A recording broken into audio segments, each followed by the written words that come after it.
राज्य बढ़िला ताती उपकूल अपेक्षा आभ्यंतरीण ओडिशा रे ताती असंभाळ आसंता काली जाए मिलिबनी तातीरु निस्तार।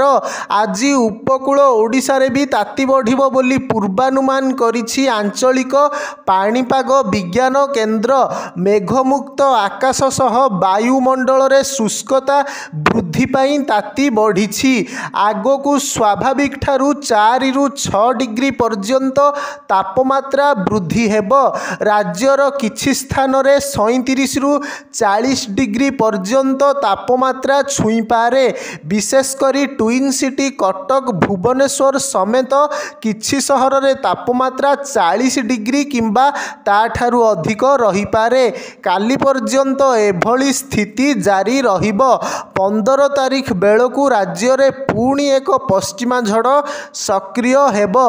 एहा प्रभाव रे राज्य रे हालुका वर्षा नहीं पूर्वानुमान करा जाइछि। पश्चिमा झड़ प्रभाव रे उत्तर आभ्यंतरीण ओडिशार किछि स्थान रे हालुका वर्षा हेबा संभावना रहिछि।